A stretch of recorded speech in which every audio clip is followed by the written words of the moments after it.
Warahmatullahi wabarakatuh. Di sini saya akan mempresentasikan laporan survei konsumsi pangan dengan metode food recall dan food record.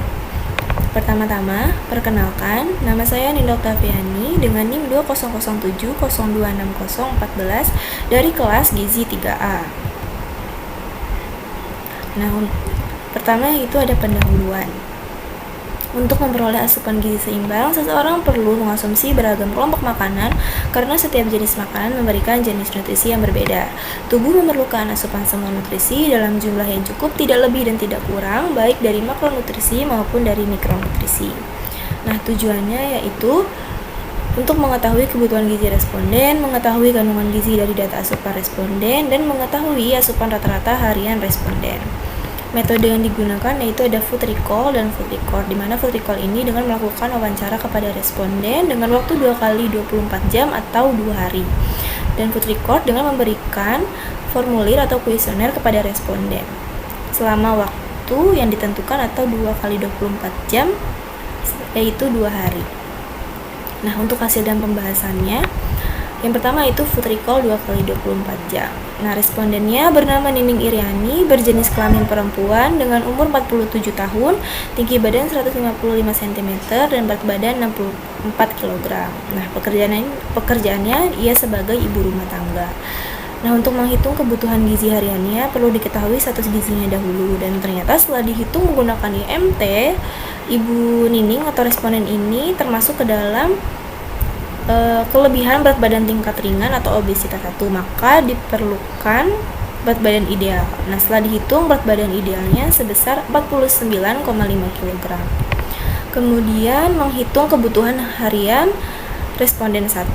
Menurut rumus IOM, ia memerlukan 1808,532 kilokalori dan proteinnya sebesar 67,8 gram, lemaknya 50,2 gram, dan karbohidrat 271,3 gram.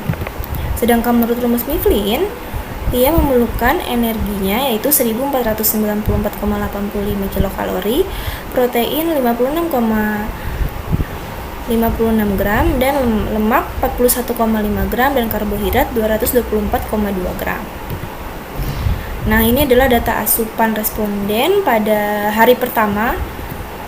Bisa dilihat datanya, perhitungan mulai dari menu, bahan, URT, berat, BDD, dan kandungan gizi, yaitu energi, protein, lemak, KH, besi, kalsium, vitamin A, dan vitamin C. Ini untuk hari pertama, dan ini untuk hari kedua. Untuk mempersingkat waktu, kita langsung saja ke total asupan hariannya.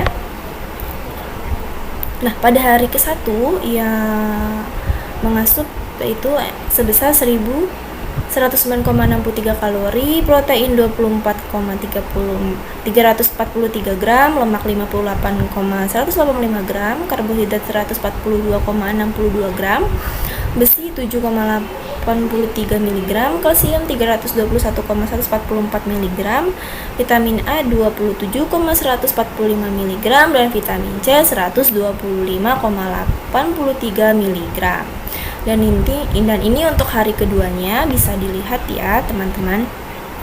Oke, kita langsung saja ke tabel perbandingan asupan rata-ratanya. Nah, karena responden ini merupakan seorang ibu rumah tangga, jadi tidak ada hari libur maupun hari kerja.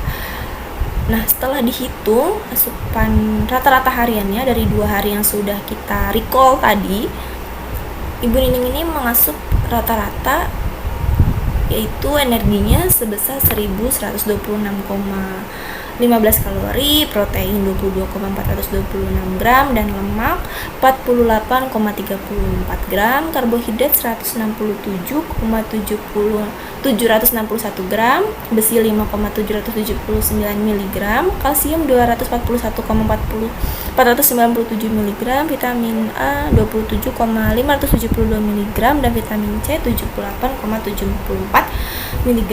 Nah, setelah dibandingkan menggunakan kebutuhan gizi menurut IOM ataupun Mifflin, responden ini masih belum cukup untuk memenuhi kebutuhan gizi hariannya dari yang diasup. Nah, di sini saya juga sudah menghitung persentasenya, yaitu untuk energinya sendiri sebesar 59,25%, artinya asupan energinya sangat kurang. Proteinnya juga sangat kurang sebesar 42,28%.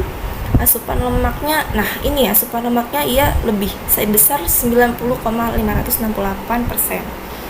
Nah, untuk karbonya sendiri ia cukup, yaitu sebesar 55,82%. Nah, mengapa si Ibu Nining ini obesitas sedangkan energinya ini dia kurang? Bisa saja karena ia mengasup lemak terlalu berlebih, dan karena ada faktor lain, karena Ibu Nining merupakan seorang ibu rumah tangga, jadi faktor aktivitasnya juga kurang dibanding orang-orang pada umumnya, dan itu yang menyebabkan pada tubuhnya mengalami obesitas.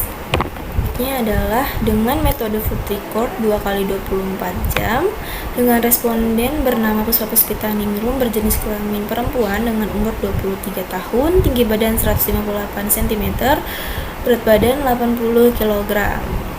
Nah, setelah dihitung status gizinya menggunakan IMT, ternyata ia termasuk kelebihan berat badan tingkat berat atau obesitas 2, maka harus menggunakan berat badan ideal. Nah, setelah dihitung berat badan idealnya yaitu sebesar 52,2 kg.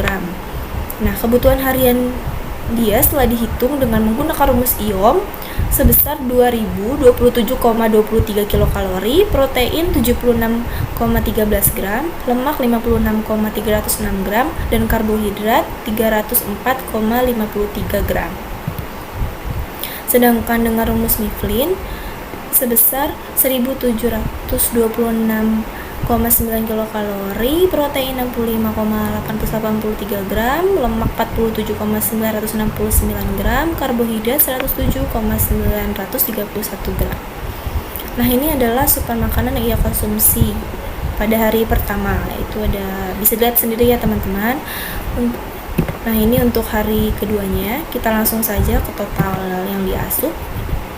Untuk hari pertama, ia mengasup sebesar 1252,15 kalori, 40,99 gram protein, 47,805 gram lemak, 163,42 gram karbohidrat, 14,27 mg besi, 732,92 mg kalsium, 97,5 mg vitamin A, dan 36,41 mg vitamin C.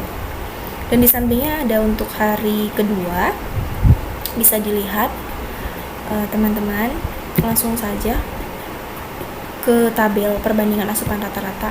Nah, pekerjaan responden 2 ini atau Puspa Puspita Ningrum ini merupakan seorang perawat di mana memiliki 6 hari kerja dan 1 hari libur. Nah, setelah dihitung asupan rata-rata makanan hariannya, ia mengasup 1299,67 kalori, 41,445 gram protein, 52,63 gram lemak, 154,83 gram karbohidrat, 11,73 mg besi, 296,446 mg kalsium, 37,195 mg vitamin A, dan 24,82 mg vitamin C. Namun jika dibandingkan dengan kebutuhan gizi harian menurut IOM dan Mifflin, ternyata responden ini kurang dalam asupan hariannya.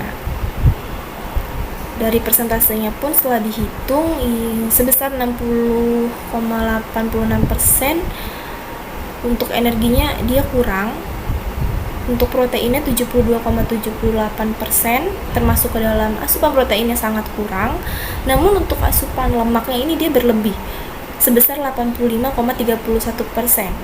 Nah, untuk karbohidrat sendiri ia juga kurang, hanya 45,315%. Namun mengapa ia bisa memiliki berat badan yang obesitas tingkat 2 atau kelebihan berat badan tingkat berat? Bisa jadi karena ia mengasup lemak yang berlebih, sehingga ia memiliki berat badan atau badannya mengalami obesitas. Begitu, dan juga karena setelah ditanyakan kemarin, si responden 2 ini ternyata sedang melakukan diet, sehingga asupan rata-rata makanan hariannya itu kurang dari hari biasanya. Ya, begitu. Nah, terima kasih. Sekian dari saya. Kurang lebihnya mohon maaf. Wassalamualaikum warahmatullahi wabarakatuh.